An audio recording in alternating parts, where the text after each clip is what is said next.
Hiram, Raja Tirus, mengutus pegawai-pegawainya kepada Salomo, karena didengarnya bahwa Salomo telah diurapi menjadi raja menggantikan ayahnya. Sebab Hiram senantiasa bersahabat dengan Daud. Lalu Salomo mengutus orang kepada Hiram dengan pesan, Engkau tahu bahwa Daud ayahku tidak dapat mendirikan sebuah rumah bagi nama Tuhan Allahnya, oleh karena musuh-musuhnya memerangi dia dari segala jurusan, sampai Tuhan menyerahkan mereka ke bawah telapak kakinya. Tetapi sekarang Tuhan Allahku telah mengaruniakan keamanan kepadaku di mana-mana. Tidak ada lagi lawan dan tidak ada lagi malapetaka menimpa. Dan ketahuilah, aku berpikir-pikir hendak mendirikan sebuah rumah bagi nama Tuhan Allahku, seperti yang dijanjikan Tuhan kepada Daud ayahku demikian. Anakmu yang hendak kududukan nanti di atas tahtamu menggantikan engkau, dialah yang akan mendirikan rumah itu bagi namaku. Oleh sebab itu, perintahkanlah orang menebang bagiku pohon-pohon aras dari gunung Libanon, dan biarlah hamba-hambaku membantu hamba-hambamu, dan upah hamba-hambamu akan kubayar kepadamu seberapa juga kau minta, sebab engkau tahu bahwa di antara kami tidak ada seorang pun yang pandai menebang pohon sama seperti orang Sidon. Maka segera sesudah Hiram mendengar pesan dari Salomo itu, ia sangat bersukacita serta berkata, Terpujilah Tuhan pada hari ini, karena ia telah memberikan kepada Daud seorang anak yang bijaksana untuk mengepalai bangsa yang besar ini. Lalu Hiram mengutus orang kepada Salomo mengatakan, Aku telah mendengar pesan yang kau suruh sampaikan kepadaku. Tentang kayu aras dan kayu sanobar, aku akan melakukan segala yang kau kehendaki. Hamba-hambaku akan membawanya turun dari gunung Libanon ke laut, dan aku akan mengikatnya menjadi rakit-rakit di laut untuk dibawa sampai ke tempat yang akan kau tunjukkan kepadaku. Kemudian akan kusuruh bongkar semuanya di sana, sehingga engkau dapat mengangkutnya. Sementara itu engkau hendaknya menyediakan makanan bagi seisi istanaku, seberapa yang ku kehendaki. Demikianlah Hiram memberikan kayu aras dan kayu sanobar kepada Salomo seberapa yang dikehendakinya. Lalu Salomo memberikan kepada Hiram 20.000 kor gandum, bahan makanan bagi seisi istananya, dan 20 kor minyak tumbuk. Demikianlah diberikan Salomo kepada Hiram tahun demi tahun. Dan Tuhan memberikan hikmat kepada Salomo seperti yang dijanjikannya kepadanya. Maka damai pun ada antara Hiram dan Salomo. Lalu mereka berdua mengadakan perjanjian. Raja Salomo mengerahkan orang Rodi dari antara seluruh Israel. Maka orang Rodi itu ada 30.000 orang. Ia menyuruh mereka ke gunung Libanon. 10.000 orang dalam sebulan berganti-ganti. Selama sebulan mereka ada di Libanon, selama 2 bulan di rumah. Adoniram menjadi kepala Rodi. Lagi pula Salomo mempunyai 70.000 kuli dan 80.000 tukang pahat di pegunungan. Belum terhitung para mandur kepala Salomo yang mengepalai pekerjaan itu, yakni 3.300 orang banyaknya, yang mengawasi rakyat yang mengerjakan pekerjaan itu. Dan raja memerintahkan supaya mereka melinggis batu yang besar, batu yang mahal-mahal, untuk membuat dasar rumah itu dari batu pahat. Maka tukang-tukang Salomo dan tukang-tukang Hiram serta orang-orang Gebal memahat dan menyediakan kayu dan batu untuk mendirikan rumah itu. 1 Raja-Raja 6. Dan terjadilah pada tahun ke-480, sesudah orang Israel keluar dari tanah Mesir. Pada tahun keempat sesudah Salomo menjadi raja atas Israel. Dalam bulan Ziu, yakni bulan yang kedua, maka Salomo mulai mendirikan rumah bagi Tuhan. Rumah yang didirikan Raja Salomo bagi Tuhan itu 60 hasta panjangnya dan 20 hasta lebarnya dan 30 hasta tingginya. Balai di sebelah depan ruang besar rumah itu 20 hasta panjangnya. Menurut lebar rumah itu dan 10 hasta lebarnya ke sebelah depan rumah itu. Dibuatnya juga pada rumah itu jendela-jendela yang rapat bidainya. Pada dinding rumah itu, sekelilingnya didirikannya kamar tambahan. Sekeliling ruang besar dan ruang belakang dan seluruhnya dibuatnya bertingkat-tingkat. Tingkat bawah 5 hasta lebarnya, yang tengah 6 hasta dan yang ketiga 7 hasta. Sebab telah dibuatnya ceruk-ceruk pada rumah itu sekeliling sebelah luar, sehingga dinding rumah itu tidak usah dilobangi. Pada waktu rumah itu didirikan, dipakailah batu-batu yang telah disiapkan di penggalian, sehingga tidak kedengaran palu atau kapak atau sesuatu perkakas besi pun selama pembangunan rumah itu. Pintu tingkat bawah ada pada lambung kanan rumah itu, dan orang naik dengan tangga-tangga pilin ke tingkat tengah, dan dari tingkat tengah ke tingkat yang ketiga. Setelah ia selesai mendirikan rumah itu, dibuatnyalah langit-langit rumah itu dari bingkai dan pemapan dari kayu aras. Dan setelah ia mendirikan kamar tambahan itu pada rumah itu sekeliling, yakni setiap tingkat 5 hasta tingginya, maka rumah itu ditutupinya dengan kayu aras. Kemudian datanglah firman Tuhan kepada Salomo demikian. Mengenai rumah yang sedang kau dirikan ini, jika engkau hidup menurut segala ketetapanku dan melakukan segala peraturanku dan tetap mengikuti segala perintahku dan tidak menyimpang daripadanya, maka aku akan menepati janjiku kepadamu yang telah kufirmankan kepada Daud ayahmu, yakni bahwa aku akan diam di tengah-tengah orang Israel dan tidak hendak meninggalkan umatku Israel. Setelah Salomo selesai mendirikan rumah itu, ia melapisi dinding rumah itu dari dalam dengan papan kayu aras. Dari lantai sampai ke balok langit-langit dilapisinya dengan kayu aras. Tetapi lantai rumah itu dilapisinya dengan papan kayu sanobar. Kemudian disekatnyalah 20 hasta bagian belakang rumah itu dengan papan kayu aras, dari lantai sampai ke balok-balok. Lalu dibuatnyalah ruang itu menjadi ruang belakang, menjadi tempat Maha Kudus. Dan 40 hasta panjangnya ruang yang di depan ruang belakang itu, yakni ruang besar. Kayu aras sebelah dalam rumah itu berukirkan buah labu dan bunga mengembang. Semuanya ditutupi kayu aras, tidak ada batu kelihatan. Demikianlah dilengkapinya ruang belakang di dalam rumah itu, di sebelah dalam sekali, supaya di sana ditaruh tabut perjanjian Tuhan. Ruang belakang itu 20 hasta panjangnya, dan 20 hasta lebarnya, dan 20 hasta tingginya.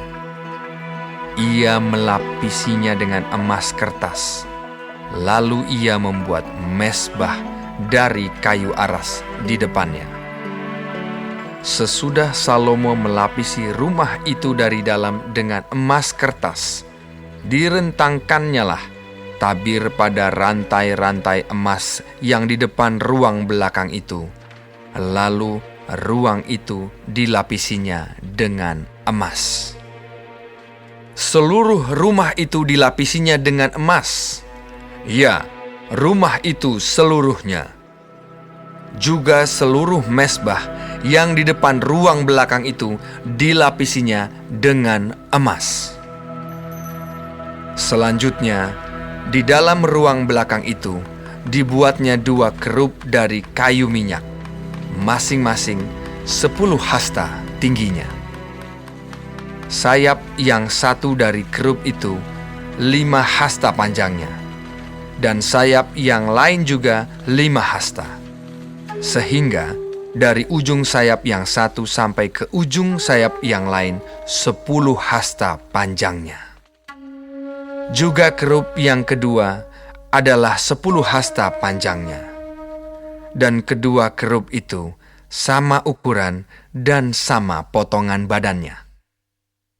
Tinggi kerub yang satu 10 hasta, dan demikian juga kerub yang kedua. Maka ditaruhnyalah kerub-kerub itu di tengah-tengah ruangan yang di sebelah dalam sekali. Kerub-kerub itu mengembangkan sayapnya, sehingga kerub yang satu menyentuh dinding dengan sayapnya, dan kerub yang kedua menyentuh dinding yang lain. Sedang sayap-sayap yang ke arah tengah itu bersentuhan ujungnya. Dan kerub-kerub itu dilapisinya dengan emas. Dan pada segala dinding rumah itu berkeliling, ia mengukir gambar kerub, pohon korma, dan bunga mengembang, baik di ruang sebelah dalam maupun di ruang sebelah luar. Juga lantai rumah itu dilapisinya dengan emas, baik di ruang sebelah dalam maupun di ruang sebelah luar. Sebagai pintu masuk ke ruang belakang, dibuatnyalah pintu dari kayu minyak. Ambang dan tiangnya merupakan segi 5. Pada kedua daun pintu yang dari kayu minyak itu, ia mengukir gambar kerub, pohon korma, dan bunga mengembang. Kemudian dilapisinya dengan emas. Juga pada kerub dan pada pohon korma itu disalutkannya emas. Demikian juga untuk pintu masuk ke ruang besar itu dibuatnya tiang-tiang dari kayu minyak yang merupakan segi 4, dan 2 pintu dari kayu sanobar. Kedua papan pintu dari pintu yang satu dapat dilihat, dan demikian juga kedua papan pintu yang lain. Lalu diukirnyalah padanya kerub, pohon korma, dan bunga mengembang. Kemudian dilapisinya pintu itu dengan emas pipih pada gambar ukiran itu. Ia mendirikan tembok pelataran dalam dari 3 jajar batu pahat dan dari 1 jajar balok kayu aras. Dalam tahun yang keempat, dalam bulan Ziu, diletakkanlah dasar rumah Tuhan. Dan dalam tahun yang ke-11, dalam bulan Bul, yaitu bulan ke-8, selesailah rumah itu dengan segala bagian-bagiannya dan sesuai dengan segala rancangannya. Jadi, 7 tahun lamanya ia mendirikan rumah itu. 1 Raja-Raja 7.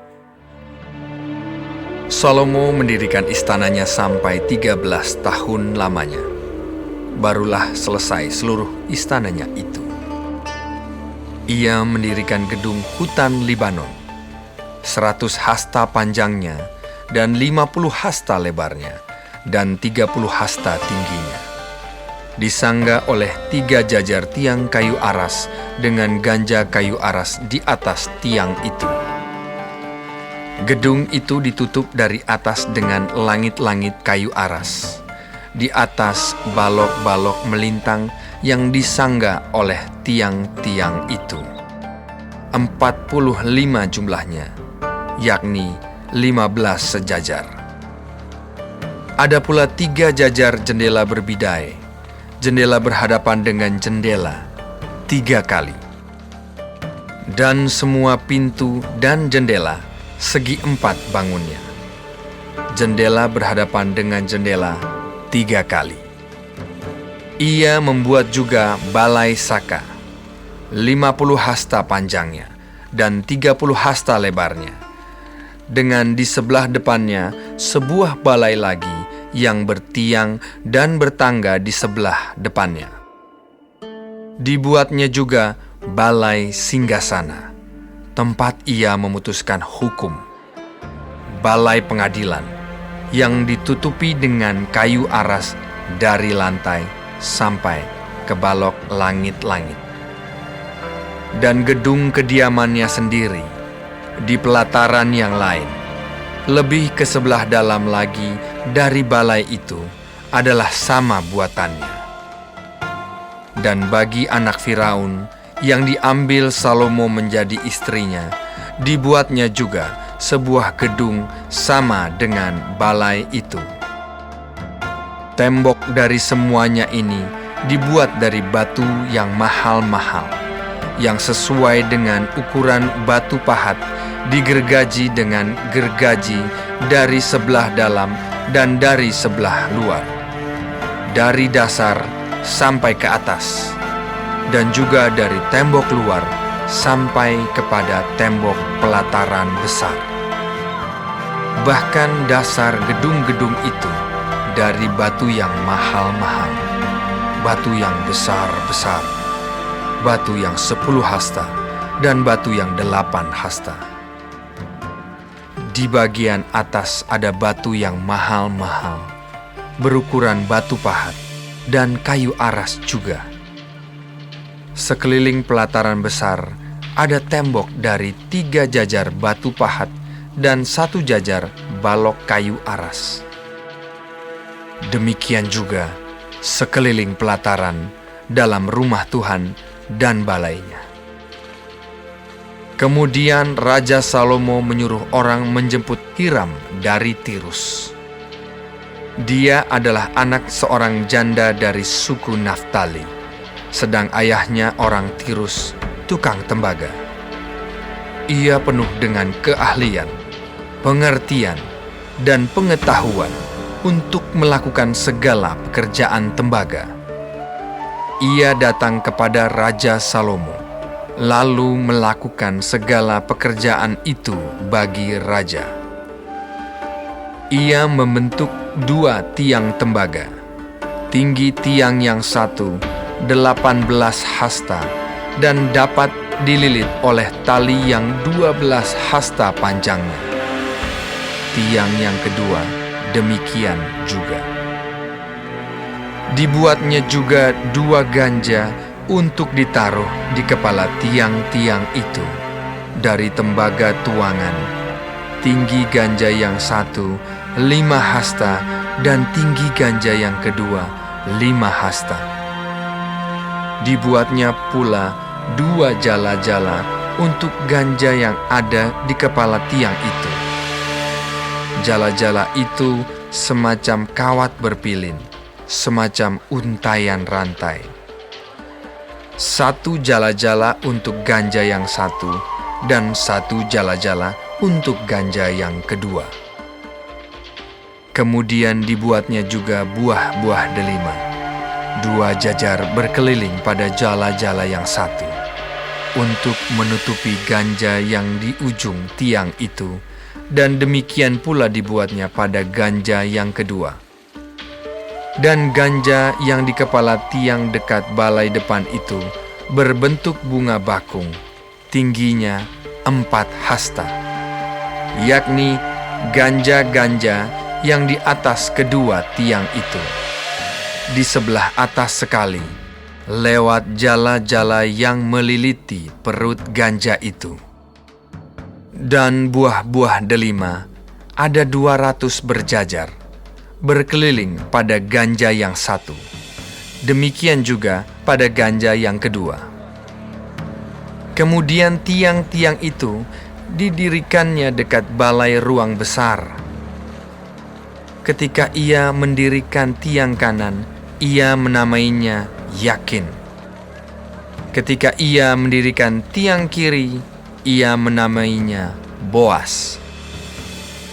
Dan setelah bentukan bunga bakung itu ditaruh di kepala tiang-tiang itu, maka siaplah pekerjaan membuat tiang-tiang itu. Kemudian dibuatnyalah laut, tuangan yang 10 hasta dari tepi ke tepi, bundar keliling, 5 hasta tingginya, dan yang dapat dililit berkeliling oleh tali yang 30 hasta panjangnya. Dan di bawah tepinya ada gambar buah labu yang mengelilinginya sama sekali, 10 dalam sehasta, merangkum laut itu berkeliling. Labu itu 2 jajar, dituang setuangan dengan bejana itu.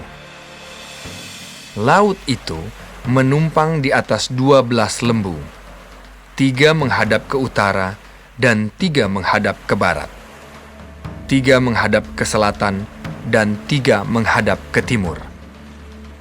Laut itu menumpang di atasnya, sedang segala buntut lembu itu menuju ke dalam. Tebal laut itu setapak tangan, dan tepinya serupa tepi piala, seperti bunga bakung yang berkembang. Laut itu dapat memuat 2.000 bat air. Selanjutnya, dibuatnya 10 kereta penopang dari tembaga. 1 kereta 4 hasta panjangnya, 4 hasta lebarnya, dan 3 hasta tingginya. Beginilah bentuk kereta penopang itu. Ada papan penutupnya, dan papan itu diapit oleh bingkai. Dan pada papan penutup yang diapit oleh bingkai itu ada singa, lembu, dan kerub. Dan demikian juga pada bingkai itu. Di sebelah atas dan di sebelah bawah singa dan lembu itu ada karangan-karangan bunga yang tergantung. Pada 1 kereta penopang ada 4 roda tembaga dengan poros tembaga. Dan pada keempat penjurunya ada sangga untuk menyangga bejana pembasuhan. Sangga-sangga itu dituang, dan di sebelah luar setiap sangga ada karangan bunga. Dan mulut kereta penopang itu ada di sebelah dalam sangga-sangga itu, menonjol ke atas 1 hasta. Mulutnya itu bundar, buatannya sebagai tumpuan, dan dalamnya 1,5 hasta. Juga pada mulutnya itu ada ukiran, tetapi papan-papan penutupnya 4 persegi, jadi tidak bundar. Keempat roda itu ada di bawah papan penutup, dan tangan-tangan roda itu ada pada kereta penopang itu, dan tinggi 1 roda ialah 1,5 hasta. Dan buatan roda itu seperti buatan roda kereta, tetapi tangan-tangannya, lingkarnya, jari-jarinya, dan napnya, semuanya tuangan. Keempat sangga pada keempat sudut setiap kereta penopang adalah seiras dengan kereta itu. Dan di sebelah atas kereta penopang itu ada leher bundar berkeliling, 1/2 hasta tingginya. Di sebelah atas kereta itu ada pula topang-topang dan papan penutup yang seiras dengan dia. Maka pada muka topang-topangnya itu dan pada papan-papan penutupnya diukirkannyalah kerub, singa, dan pohon korma, masing-masing menurut tempat yang ada, dan karangan bunga sekeliling. Demikianlah dikerjakannya ke-10 kereta penopang itu. Tuangannya sama, ukurannya sama, dan potongannya sama semuanya. Lagi pula, dibuatnya 10 bejana pembasuhan dari tembaga. Setiap bejana dapat memuat 40 bat air. Setiap bejana 4 hasta besarnya, dan ada 1 bejana di atas setiap kereta dari ke-10 kereta penopang itu. 5 kereta penopang ditaruhnya pada sisi kanan rumah itu, dan 5 pada sisi kirinya. Tetapi laut itu ditaruhnya pada sisi kanan rumah itu, arah tenggara. Dan Hiram membuat juga kuali-kuali, penyodok-penyodok, dan bokor-bokor penyiraman. Demikianlah Hiram menyelesaikan segala pekerjaan yang harus dilakukannya bagi Raja Salomo di rumah Tuhan, yakni kedua tiang dengan kedua bulatan ganja yang di kepala tiang itu, dan kedua jala-jala yang menutup kedua bulatan ganja itu, 400 buah delima untuk kedua jala-jala itu, 2 jajar buah delima untuk 1 jala-jala, guna menutupi kedua bulatan ganja yang di atas tiang itu. Ke-10 kereta penopang dan ke-10 bejana pembasuhan yang di atas kereta itu. Laut yang 1 itu dan ke-12 lembu yang di bawah laut itu. Kuali-kuali, penyodok-penyodok, dan bokor-bokor penyiraman. Segala perlengkapan yang dibuat Hiram bagi Raja Salomo di rumah Tuhan itu adalah dari tembaga yang diupam. Raja menuang semuanya itu di lembah Yordan, di dalam tanah liat antara Sukot dan Sartan. Dan Salomo membiarkan segala perlengkapan itu tidak ditimbang, karena jumlahnya yang amat besar. Berat tembaga itu tidaklah terhitung. Salomo membuat juga segala perlengkapan yang ada di rumah Tuhan, yakni mezbah emas dan meja emas tempat menaruh roti sajian. Kandil-kandil dari emas murni, 5 di sebelah kanan dan 5 di sebelah kiri, di depan ruang belakang. Kembang-kembangnya, lampu-lampunya, dan sepit-sepitnya dari emas. Pasu-pasunya, pisau-pisaunya, bokor-bokor penyiramannya, cawan-cawannya, dan perbaraan-perbaraannya dari emas murni. Engsel-engsel untuk pintu ruang dalam, yakni tempat maha kudus, dan engsel-engsel untuk pintu ruang besar bait suci dari emas. Maka genaplah segala pekerjaan yang dilakukan Salomo di rumah Tuhan itu. Kemudian Salomo memasukkan barang-barang kudus Daud, ayahnya, dan menaruh perak, emas, dan barang-barang itu dalam perbendaharaan rumah Tuhan.